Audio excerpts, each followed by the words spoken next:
오늘 우리가 읽은 이 마가복음 8장에서는 아주 유명하고 중요한 신앙 고백이 하나 나옵니다. 29절에 있는 베드로의 고백이 그것인데요. 이 고백은 가이사라 빌립보 동네에서 제자들이 한 신앙 고백이었습니다. 사람들이 나를 누구라고 생각하느냐라는 예수님의 질문에 대해서 사람들은 예수님을 구약의 선지자 중에 한 사람으로 생각합니다 라는 것이 대답이었습니다. 그러자 예수님께서 제자들 향하여 다시 이렇게 묻습니다. 그러면 너희들은 나를 누구라고 생각하느냐라고 묻게 될 때, 그때 제자들 대표에서 베드로가 멋진 신앙 고백을 합니다. 29절 다 함께 읽겠습니다. 또 물으시되 너희는 나를 누구라 하느냐? 베드로가 대답하여 이르되 주는 그리스도시니이다. 아멘. 주님은 구세주이십니다. 주님은 메시아이십니다. 여기에 더해서 마태복음 16장을 읽어보면 하나를 더 붙입니다. 주님은 살아계신 하나님의 아들이십니다. 어떤 의미에서 이 고백은 마가복음에서 가장 중요한 고백이며 마가도 가장 중요하게 생각해서 정점에 놓아둔 고백일 것입니다. 왜냐하면 이 복음서를 쓴 이유 중에 하나가 예수가 누구이신가를 설명하기 위해서 썼기 때문이죠. 예수님이야말로 우리를 죄와 사망에서 구하려고 오신 하나님께서 보내신 그 메시아다. 그 주는 그리스도시요 살아계신 하나님의 아들이시다는 고백이야말로 이 복음서에서 가장 중요한 선언이고 우리에게 알리고 싶은 내용일 것입니다.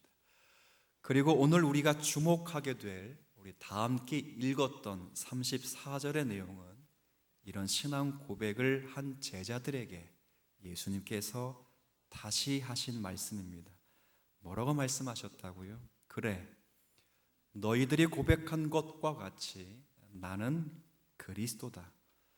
너희들이 그토록 기다렸던 하나님께서 보내신 그 메시아가 맞다.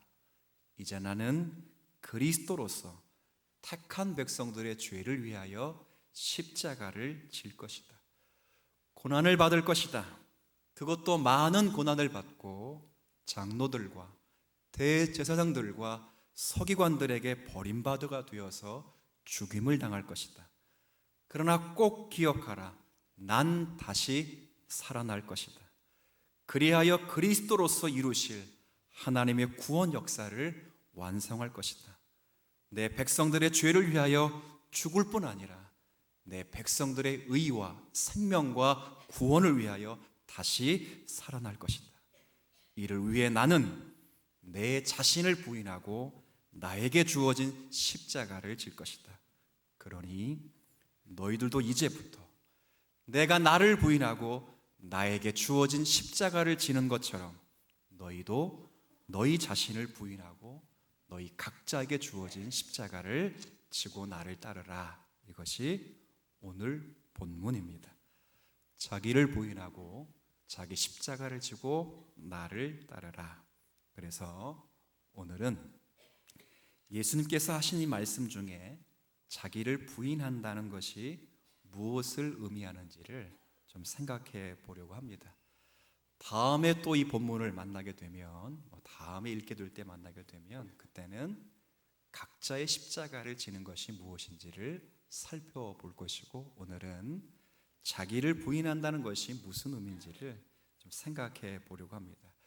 여러 의미를 포함하고 있겠지만 오늘은 딱 한 가지를 여러분과 함께 나누면서 말씀을 좀 생각하려고 합니다. 자기 부인이란, 자기를 부인하는 것이 뭔가? 그것은 우리 자신이 자신의 것이 아니라 하나님의 것을 인정하는 것이 자기를 부인하는 것입니다. 한번 좀 길지만 한번 따라해 볼게요. 자기를 부인하는 것은 내가 나의 것이 아니라 하나님의 것을 인정하는 것입니다.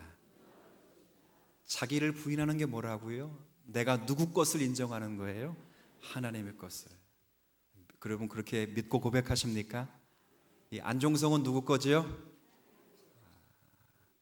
우리 아내가 들으면 좀 속상하겠지만 여러분은 누구 것입니까? 예, 맞습니다. 굉장히 중요한 사실이지만 실천하기랑 쉽지 않습니다. 왜냐하면 우린 본능적으로 내 인생은 내 것이라 이렇게 말을 합니다. 제가 어릴 때 유행했던 유행가가 하나 있었는데 내 인생은 나의 것. 아시네요? 누가 부른지도 아십니까? 그래요. 민혜경 씨가 부른 것도 아시고 그래요. 그래, 내 인생은 나의 것. 다 아시는 노래죠. 핵심이 뭐지요? 내 인생은 나의 것이니까 간섭하지 말라는 겁니다. 내 인생 내가 열심히 책임지고 잘 살 테니까 부모님도 간섭하지 말라.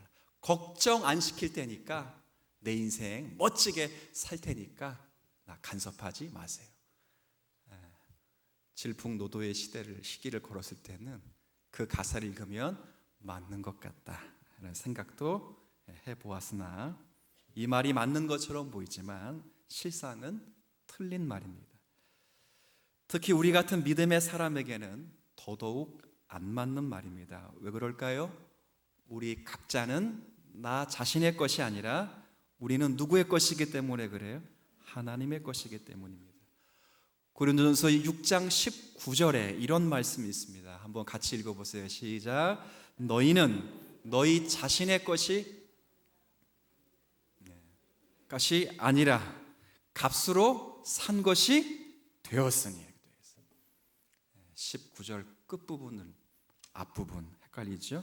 너희는 너희 자신의 것이 아니라 값으로 산 것이 되었으니. 그러니 누구 거라고요? 그렇죠. 자, 여기 성경책이 한 권 있습니다. 이거 누구 거지요? 또 제가 하나님 거라니까 또 하나님 거라지 마시고. 이거 누구 거예요, 누구 거? 억울하세요? 내 건데. 네. 자, 왜 제 거지요? 샀어요, 샀다고. 내가 샀다고. 값 쓰고 샀어요, 값 주고. 우리의 인생도 마찬가지입니다. 여러분의 각자의 인생이 자기의 것이라 말했을 때가 있었지만 예수를 믿고 난 다음에는 우리의 인생이 우리의 것이 아닌 것은 하나님께서 저와 여러분의 인생을 값주고 사셨기 때문인 줄로 믿습니다. 얼마의 값을 치르셨을까요? 이 성경은 이거 3만 원 주고 샀습니다. 근데 여러분을 사실 때는 죄와 노예에서 여러분을 구원하시기 위해서 놀라운 값을 치르셨는데 예수 그리스도의 피값으로 저와 여러분을 구원하셨다는 사실을 믿으시길 바랍니다. 그 값으로 구원하셨어요. 하나님의 것이라고요. 예수님의 피값 덕분에 우리들은 구원과 영생을 얻게 되었고 하나님의 자녀가 되었습니다. 그러니 내가 가진 모든 것 그리고 나 자신조차도 내 것이 아니라 다시 한번요, 누구의 것? 그렇죠. 이것이 자기 부인의 삶입니다. 그런 거로 그런즉 너희 몸으로 하나님께 영광을 돌리라 이렇게 되어 있어요. 우리의 몸으로 하나님께 어떻게 영광을 돌릴 수 있을까요? 바울이 이 부분을 자세히 설명해 주고 있습니다. 로마서 12장 말씀으로 가겠습니다. 자, 로마서 12장 1절부터 3절까지를 우리 함께 보도록 하지요.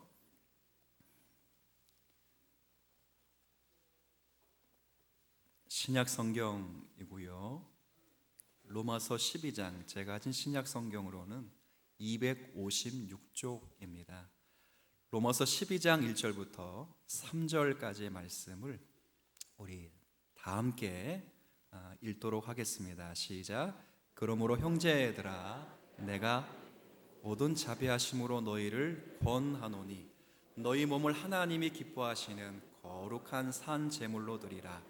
이는 너희가 드릴 영적 예배니라. 너희는 이 세대를 본받지 말고 오직 마음을 새롭게 함으로 변화를 받아 하나님의 선하시고 기뻐하시고 온전하신 뜻이 무엇인지 분별하도록 하라. 내게 주신 은혜로 말미암아 너희 각 사람에게 말하노니 마땅히 생각할 그 이상의 생각을 품지 말고 오직 하나님께서 각 사람에게 나누어 주신 믿음의 분량대로 지혜롭게 생각하라. 아멘. 12장은 새로운 단락이 시작되는 전환점입니다. 그래서 바울이 그러므로라고 서막을 엽니다. 그는 지금까지 설명한 복음의 토대로 그리스도인의 올바른 삶에 대해서 제시하려고 합니다. 핵심이 뭐라고? 1절에 있는 것처럼 너희의 몸을, 아까 고린도전서 6장 19절 20절의 말씀처럼 너희는 너희의 것이 아니라 값으로 산 것이 되었으니 그런즉 너희의 몸으로 하나님의 영광을 돌리라라고 되어 있고, 오늘 본문에는 바로 그 삶이 너희 몸을 하나님께서 기뻐하시는 거룩하고 살아있는 제물로 드리라. 무슨 말입니까? 우리의 몸을 한 번만 따라해 볼까요? 삶으로 드리라. 삶으로 드리라. 그거죠.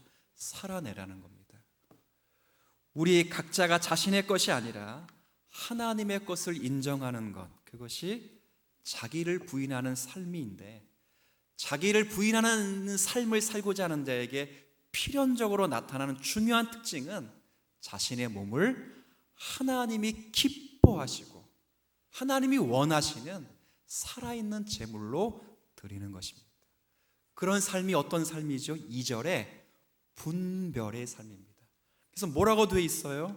하나님의 선하시고 기뻐하시고 온전하신 뜻이 무엇인지 분별하는 것입니다. 내 자신이 나의 것이 아니라 하나님의 것을 인정하는 것이 자신을 부인하는 것인데, 내가 하나님의 것이기 때문에 내 몸을 하나님이 기뻐하시는 거룩하고 살아있는 제사로 드리기 위해서는 첫 번째 분별을 해요. 분별. 하나님이 뭘 원하시는지, 하나님이 뭘 기뻐하시는지, 하나님 무엇을 우리에게 요구하시는 것을 분별하는 거예요. 분별. 우리 지난주 최천수 목사님의 설교를 다 들었습니다. 한번 점검해 볼까요? 속도보다 더 중요한 게 뭐라고요? 방향이라. 방향이다. 그래서 그런 말씀하셨잖아요. 때론 인생이 방향을 바르게 설정할 수 있도록 하나님은 그의 인생을 멈추게 하실 때가 있다, 그렇게 말씀하셨어요. 그렇게 멈추게 하실 때가 있을 때 그 멈춤의 자리에서 우리의 방향을 바로 설정하기 위해서 1부 예배 때는 3가지를 말씀했지만 2부 때는 시간 관계에서 2가지를 말씀했는데, 3가지든 2가지든 첫 번째 기준이 뭐였죠?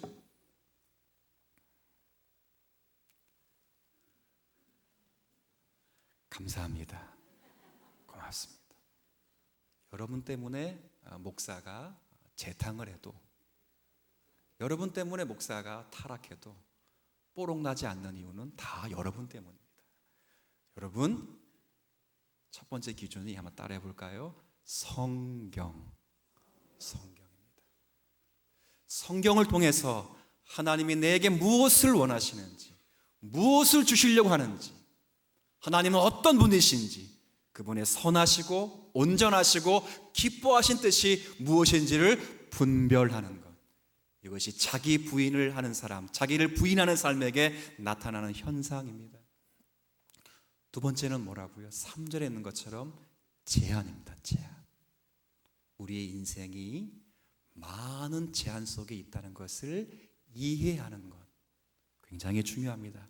그래서 성경에 뭐라고 되어 있어요? 바울이 3절에 마땅히 생각할 그 이상의 생각을 품지 말고, 제한입니다. 제한.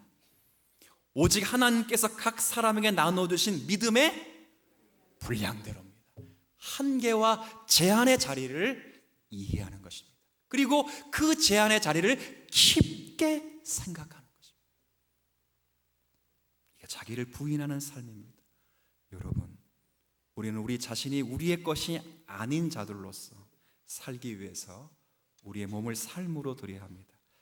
그렇게 하기 위해서는 방금 전에 읽었던 2절의 말씀은 이해가 됩니다. 살아내려면 분별해야지요. 하나님 앞에 기도하지 않습니까? 하나님 앞에 말씀을 보지 않습니까? 하나님의 뜻이 무엇인지, 하나님의 역사가 어디에 있는지를 분별하기 위해서 기도하고 말씀을 봅니다. 그런데 3절에 보니까 허락된 구원을 구체적으로 살아내기 위해서 우리의 인생이 많은 제한 속에 놓여 있다는 것을 알라고 합니다. 이게 잘 이해가 되지 않습니다. 무슨 의미일까요? 조금 더 생각해 보겠습니다. 이것을 이해하기 위해서는 믿음의 분량이라는 말을 먼저 좀 이해할 필요성이 있습니다. 오늘 3절에 기록된 믿음의 분량, 그러면 우리가 흔히들 분량, 양 그러니까 그냥 믿음의 양, 그러니까 믿음의 분량 그랬으니까 분량이면 양이잖아요. 그래서 믿음의 양으로 해석했어요. 그래서 어떤 사람에게는 다른 사람보다 더 많은 믿음의 양을 주셨기 때문에 자기 자신을 생각할 때, 남을 생각할 때 그 믿음의 양대로 평가하라, 이렇게 이야기를 했습니다. 하지만 이런 해석은 로마서의 대의에 어긋날 뿐 아니라 더욱이 문법적으로 어긋납니다. 여기서 분량이라는 말은 헬라어로, 죄송합니다, 한 번만 쓸게, 메트론이라는 뜻인데, 이 메트론은 양의 의미가 아니라 기준의 의미를 가지고 있습니다. 그러니까 측량의 기준을 뜻하는 용어입니다. 그럼 믿음의 분량대로라는 말은 믿음과 일치되게, 믿음의 기준을 따라라는 말이에요. 예를 들어 6절을 한번 읽어볼까요? 6절 한번 다 같이 읽어주세요. 시작. 우리에게 주신 은혜대로 받은 은사가 각각 다르니 혹 예언이면 믿음의, 똑같은 말이에요. 믿음의, 3절의 믿음의 분량대로, 6절의 믿음의 분수대로. 이게 뭐예요? 믿음과 일치되게, 믿음의 기준을 따라서 말하라는 거예요.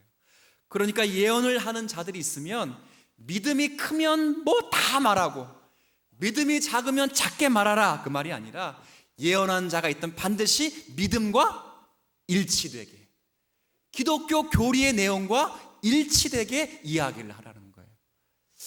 의아해할 수 있어요. 아니, 예언이 하나님으로부터 온 것이라면 왜 이런 규정이 있을까?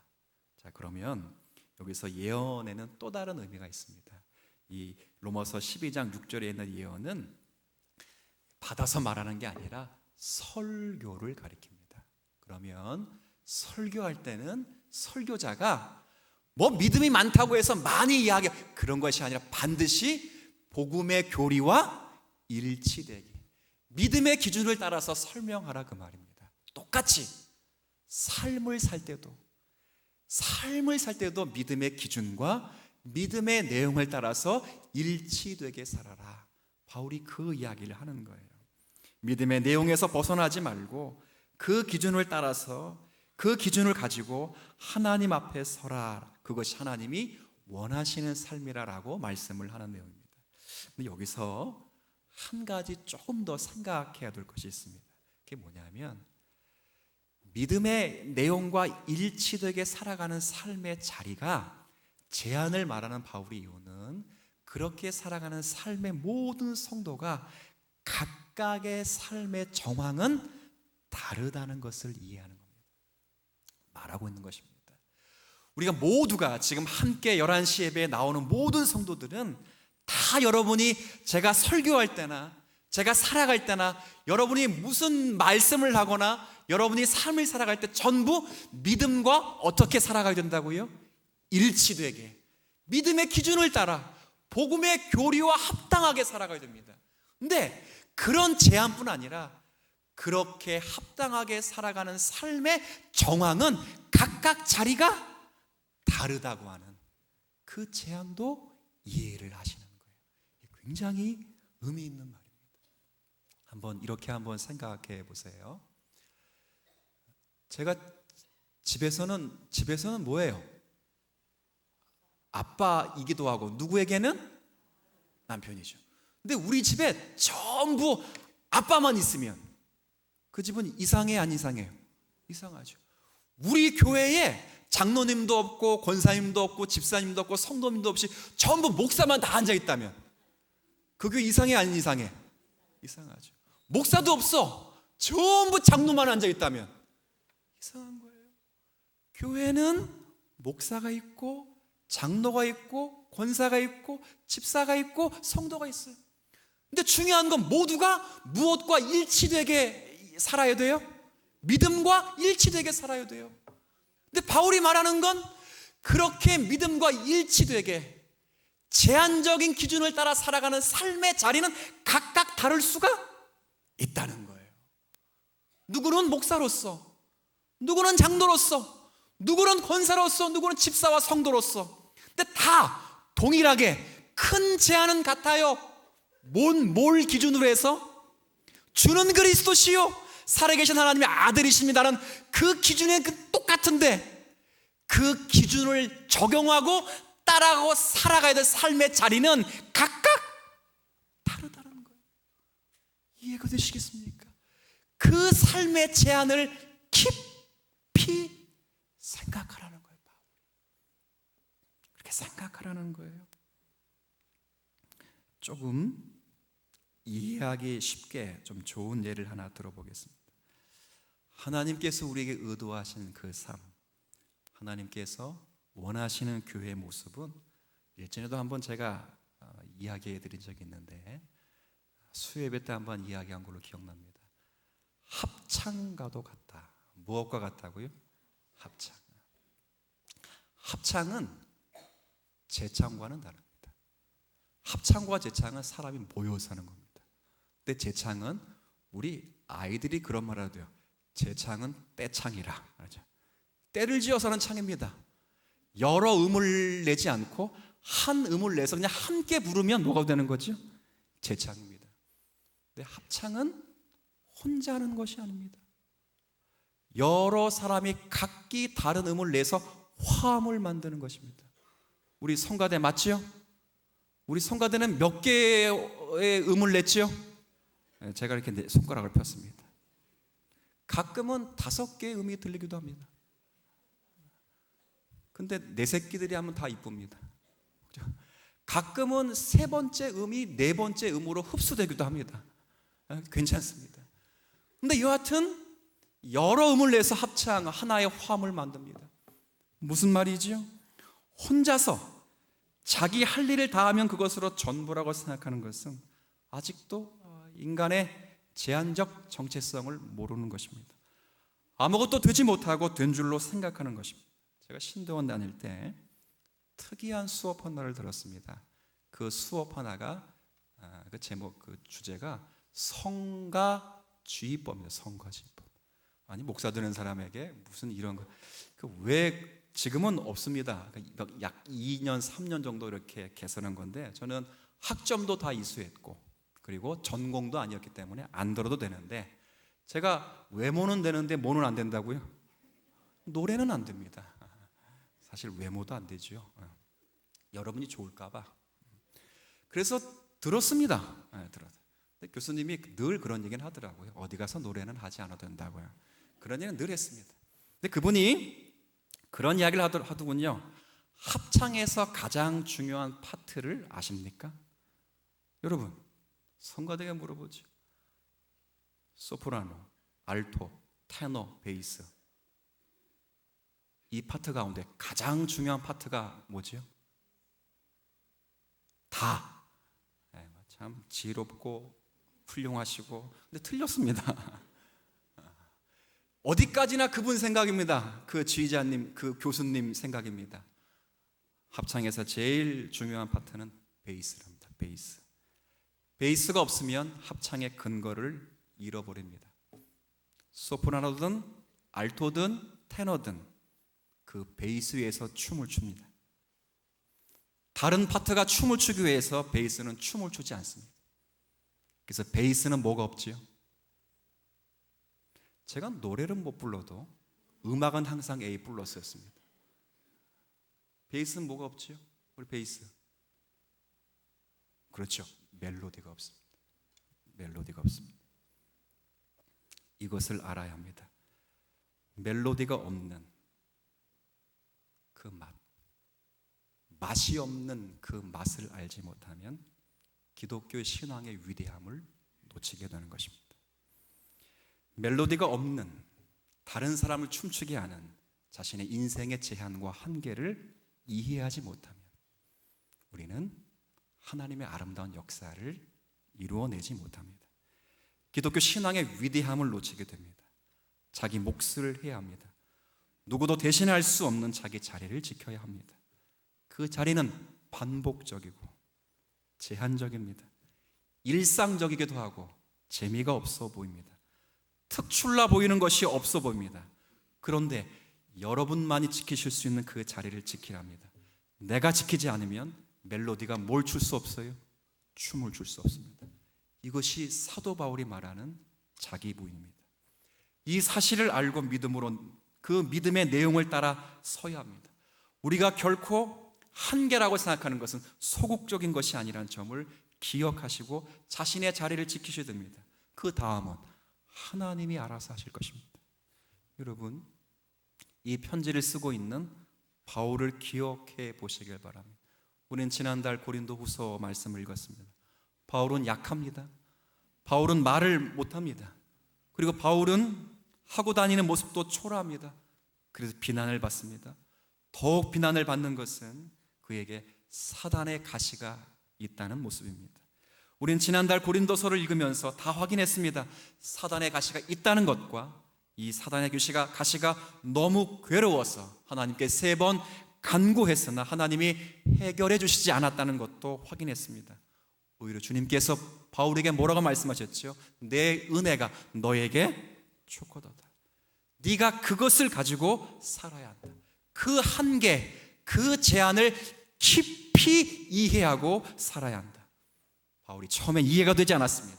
아니, 나를 무시하는 자를 깡그리 밟고 말을 잘할 수 있도록 하시고 내 몸에서 가시가 빠져나가게 해서 폼나게 해주셔서 나를 비난하고 비방하는 모든 사람들을 다 밟고 멋지게 폼나게 서게 하시면 더 좋을 텐데 하나님이 그렇게 하시지 않고 네가 못나고 제한적이고 연약하고 한계에 부딪힌 것은 내가 너를 사랑한 이유다라고 말씀하십니다. 왜 그렇지요?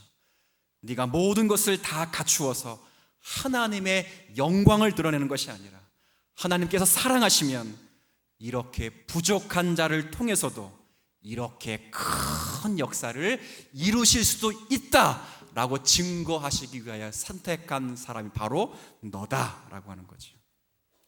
어떻게 이렇게 나가신 것입니다. 세상에 볼 때 연약한 사람임에도 불구하고 우리의 상태를 가지고도 하나님의 선한 역사를 이루어 가신다는 겁니다. 내가 그리스도 안에 있으면 되는 것입니다. 바울이 빌립보서 4장 13절에 뭐라고 말했죠? 내게 한번 읽어보세요. 시작.